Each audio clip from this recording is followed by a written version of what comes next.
গত শুক্রবার রাজ্যের এসআইআর মামলার শুনানিতে লজিক্যাল ডিসক্রিপেন্সি খতিয়ে দেখতে জুডিশিয়াল অফিসার নিয়োগের নির্দেশ দিয়েছিল শীর্ষ আদালত। সেই নিয়োগের দায়িত্ব দেওয়া হয়েছিল কলকাতা হাইকোর্টের প্রধান বিচারপতিকে।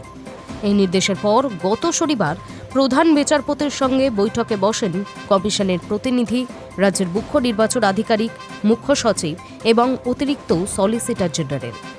সে বৈঠকের পরেই ছুটি বাতিলের সিদ্ধান্ত কার্যকর করা হলো। নির্দেশিকায় স্পষ্ট জানানো হয়েছে, মঙ্গলবার থেকে পরবর্তী নির্দেশ না দেওয়া পর্যন্ত কোনো বিচারক ছুটি নিতে পারবেন না।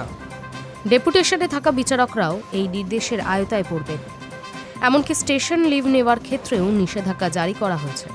শুধুমাত্র জরুরি চিকিৎসাজনিত কারণে বিশেষ অনুমতি সাপেক্ষে ছুটি নেওয়া যাবে।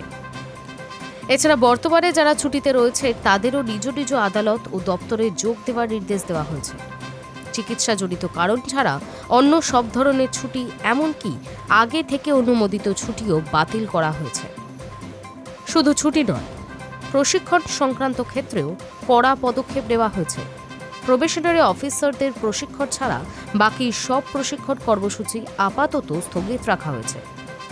আগামী 15 দিনের মধ্যে ওয়েস্ট বেঙ্গল জুডিশিয়াল একাডেমিতে নির্ধারিত প্রশিক্ষণও পরবর্তী নির্দেশ না দেওয়া পর্যন্ত বন্ধ থাকবে।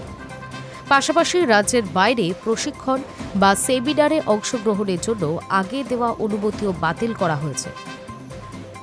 High news network.